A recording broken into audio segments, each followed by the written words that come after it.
हाँ भाई, हम लोग अब पढ़ेंगे ज्योमेट्रिकल प्रोग्रेशन। अर्थमेटिक प्रोग्रेशन के सारा टॉपिक पढ़ा चुके हैं। अब हम लोग पढ़ेंगे ज्योमेट्रिकल प्रोग्रेशन। ज्योमेट्रिकल प्रोग्रेशन क्या है, उसको डिफिनेशन सुनने के पहले इसको समझा जाए। जो लगातार जो टर्म्स लिखा है उस पर ध्यान दिया जाए। इस सेकंड टर्म को फर्स्ट टर्म से यदि डिवाइड करते हैं तो 2 आ रहा है। थर्ड टर्म को सेकंड टर्म से डिवाइड कर रहे हैं तो 2 आ रहा है। फोर्थ को थर्ड से डिवाइड कर रहे हैं 2 आ रहा है। फिफ्थ को फोर्थ से डिवाइड करेंगे 2 आएगा। तो हमेशा जब किसी भी टर्म को उसके पहले वाले टर्म से यदि डिवाइड करते हैं और डिवाइड करने के बाद रिजल्ट हमेशा जब इक्वल आता है तो उस तरह से जो लगातार टर्म सजे हुए रहते हैं उसको कहते हैं ज्योमेट्रिकल प्रोग्रेशन। क्या बोलते हैं? ज्योमेट्रिकल प्रोग्रेशन, जिसको शॉर्ट में जीपी बोलते हैं। इसी तरह से इसको देखा जाए, सेकंड टर्म को फर्स्ट से डिवाइड कर रहे हैं, सेकंड को फर्स्ट से डिवाइड करेंगे 3 आएगा। थर्ड को सेकंड से डिवाइड करेंगे 3 आएगा। फोर्थ को थर्ड से डिवाइड कर रहे हैं 3 आएगा। हमेशा इक्वल आ रहा है तो इस लगातार जो टर्म्स लिखे हैं इसको बोलेंगे ज्योमेट्रिकल प्रोग्रेशन। क्या बोलेंगे? Geometrical progression. अब सुना जाए तो इसका मतलब, इसका डिफिनेशन जो हो गया उसको कह सकते हैं कि ए successive number of terms such that ratio of any term and preceding term is always constant. That means हमेशा इक्वल आना चाहिए। किसी भी टर्म को उसके पहले वाले टर्म से डिवाइड करेंगे तब। ये तो ज्योमेट्रिकल प्रोग्रेशन का मीनिंग आप समझ गए। अब हम लोग क्या समझेंगे? अब हम लोग देखा जाए, ज़रा ध्यान दिया जाए। इसका फर्स्ट टर्म 2 है और कॉमन रेशियो भी 2 है।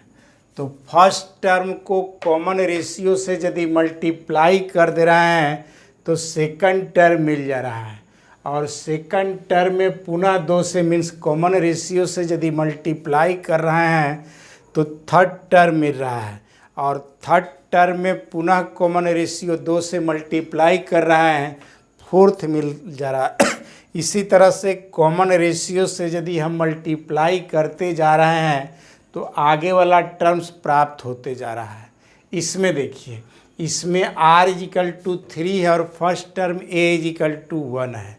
तो r=3 से यदि हम मल्टीप्लाई करते जा रहे हैं तो आगे वाला टर्म्स प्राप्त होते जा रहा है। दैट मीन्स ज्योमेट्रिकल प्रोग्रेशन में जीपी में यदि फर्स्ट टर्म मालूम हो और कॉमन रेशियो मालूम हो तो कॉमन रेशियो से यदि मल्टीप्लाई करते जाएंगे तो उसकी आगे वाला टर्म्स प्राप्त होते जाएगा। तो उसी पर हम लोग एक थ्योरी पढ़ें। चलिए उसको हम लोग हेडिंग डालते हैं। आइए क्या है सो देखा जाए। लिखेंगे nth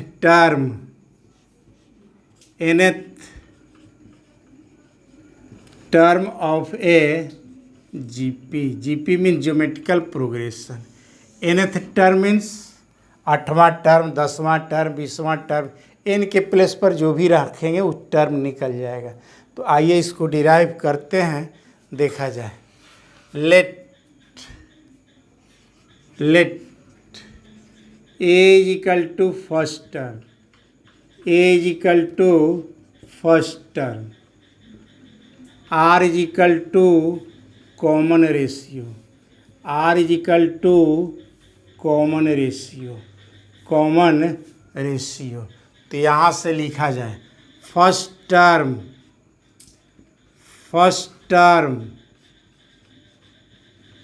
जिसको T1 से इंडिकेट करेंगे किसके बराबर है? a का इक्वल है। अब हम लोग सेकंड टर्म के बारे में जाने। सेकंड टर्म T2, ये क्या है? इसमें r से यदि मल्टीप्लाई कर देंगे, r से यदि मल्टीप्लाई होते जा रहा था तो आगे वाला टर्म्स मिलते जा रहा था। तो कॉमन रेशियो यदि r माने हैं तो r से यदि मल्टीप्लाई कर रहे हैं तो इस सेकंड टर्म निकलेगा। इसके आधार पर लिखा जाए थर्ड टर्म, क्या लिखा जाए, थर्ड टर्म।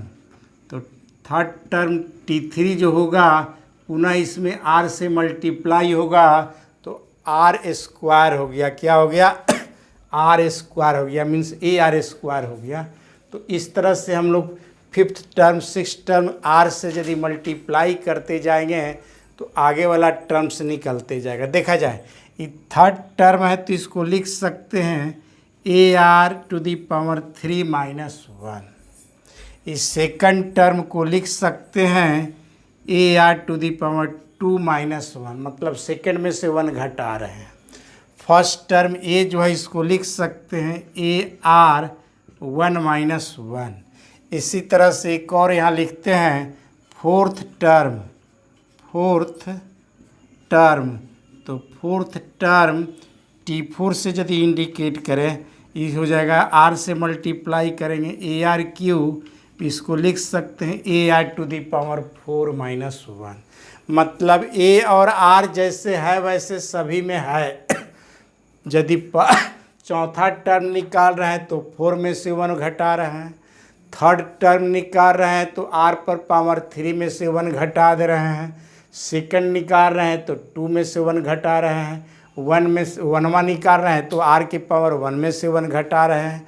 इसी के आधार पर डॉटेड डॉट यदि हम लोग देते जाएं इस तरह, मतलब fifth term six term eighth term कोई भी टर्म, तो यहाँ लिखेंगे nth टर्म। क्या लिखेंगे, nth टर्म, जिसको आप इंडिकेट करेंगे Tn से, तो इसको आप लिख सकते हैं AR⁻n-1। कैसे, फोर्थ टर्म जब निकाल रहे हैं तो 4 - 1 R के पावर से, थर्ड निकाल रहे हैं तो 3 - 1 हो रहा है R के पावर। तो यहाँ भी AR के पावर n-1। तो इसी फार्मूला को आपको परमानेंट याद रखना है कि ज्योमेट्रिकल प्रोग्रेशन में A और R यदि मालूम हो तो AR⁻n-1 के माध्यम से कोई भी टर्म को निकाला जा सकता है। जैसे इसका मान लेते हैं कि हम 50वां टर्म निकालना चाहते हैं। कितना निकालना चाहते हैं, 50वां टर्म निकालना चाहते हैं, या 1 2 3 4 5 6 7वां टर्म निकालना चाहते हैं। तो लिखे एक क्वेश्चन देखा जाए, find seventh term of the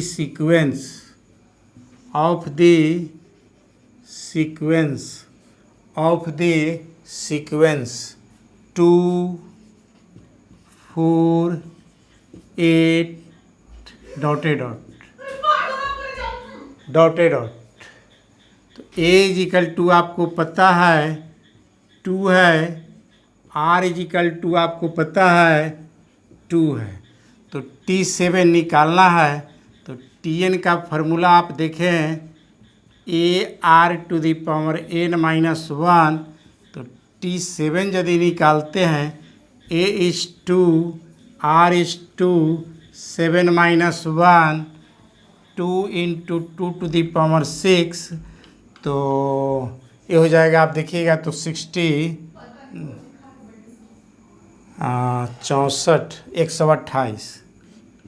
128। ये आपका ज्योमेट्रिकल प्रोग्रेशन का इस सीरीज सीक्वेंस का आपको 7वां टर्म निकल गया। क्या निकल गया, 7वां टर्म निकल गया।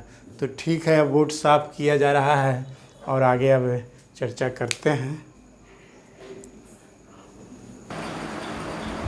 हाँ, आगे क्वेश्चन देखिए। अब कहता है कि if fourth term and ninth term of GP are 54 and 13122 respectively, then the GP, find the GP.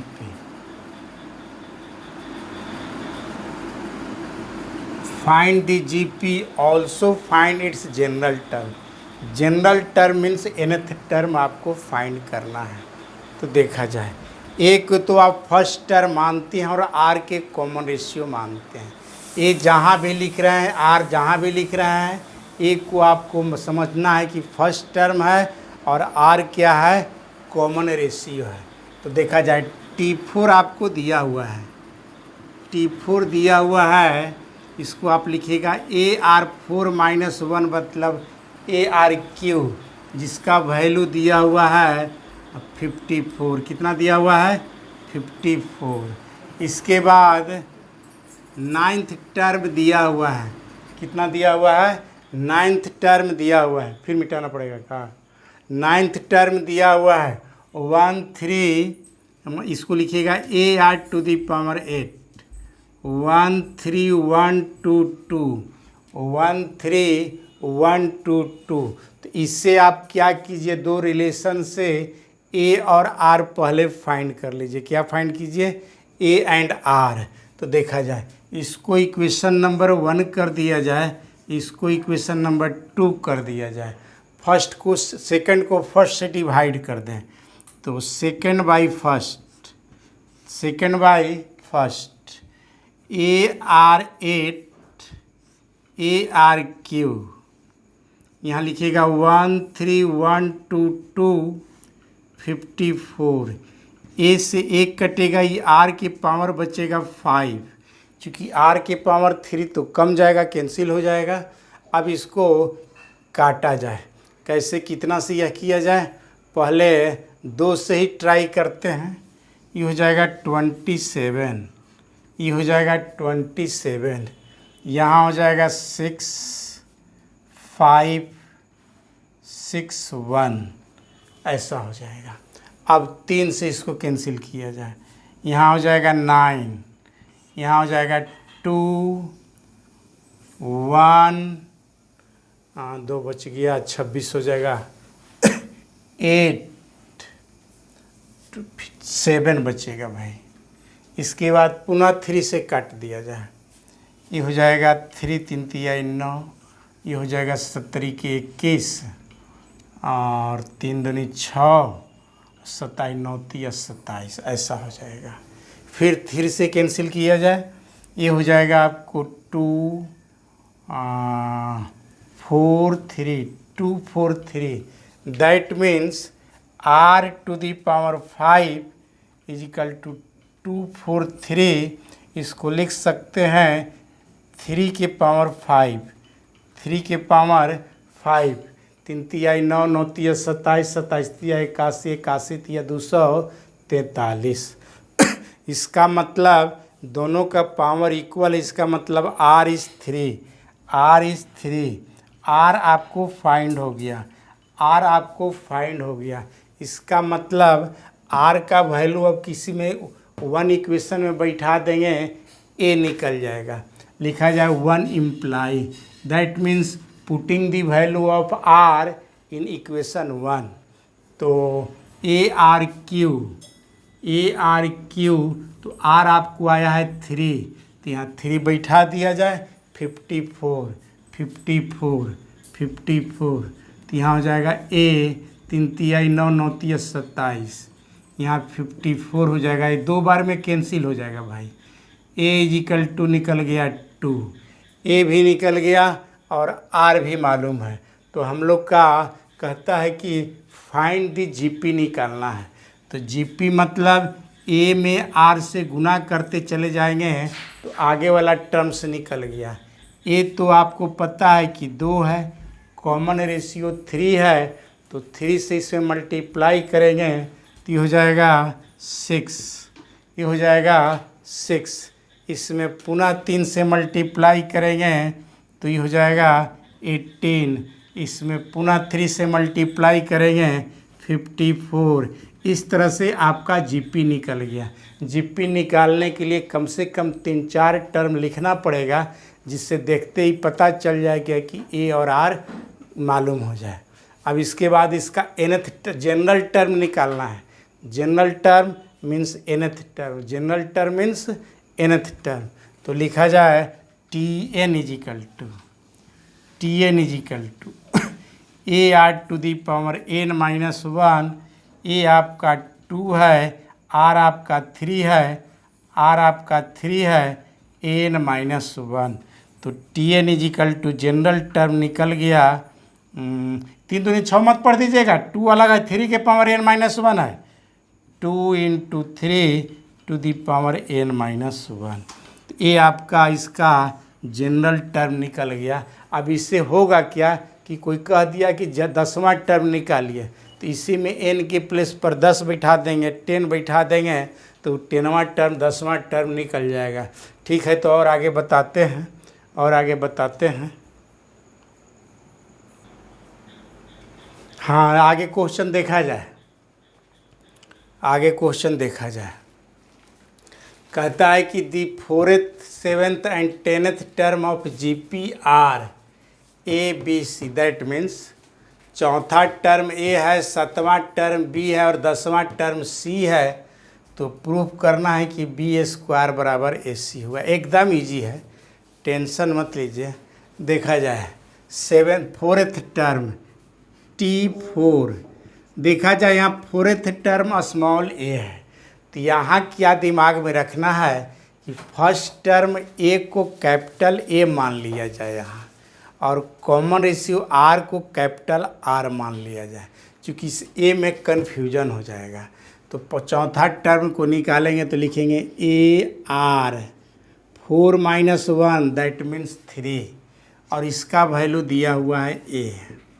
इसके बाद 7th टर्म AR⁴ 7 - 1 6, ये आपको B के इक्वल है। एंड 10th टर्म AR⁴ 9 10 - 1 9, यह C है। इक्वेशन नंबर 1, इक्वेशन 2 और इक्वेशन 3, 1 2 3 इक्वेशन हो गया। अब आपको जो प्रूफ करना है उसको देखा जाए, AC लाना है। क्या लाना है? AC। तो AC तभी आएगा जब फर्स्ट और थर्ड को मल्टीप्लाई करेंगे, तो यहाँ लिखा जाए 1 ×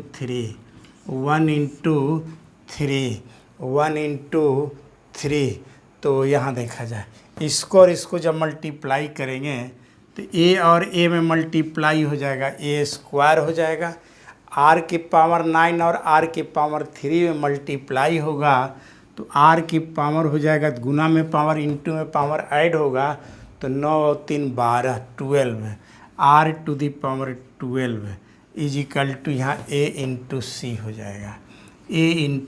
हो जाएगा, और इसको लिख सकते हैं AR⁴ का होल स्क्वायर, क्योंकि A² और 6 दूनी 12, R की पावर 12 हो जा रहा है, ये मिल जा रहा है। इसको लिख दिया जाए AC। क्या लिख दिया जाए? AC। अब AR⁴ दिखाई दे रहा है B, ये दिखाई दे रहा है B, तो B² =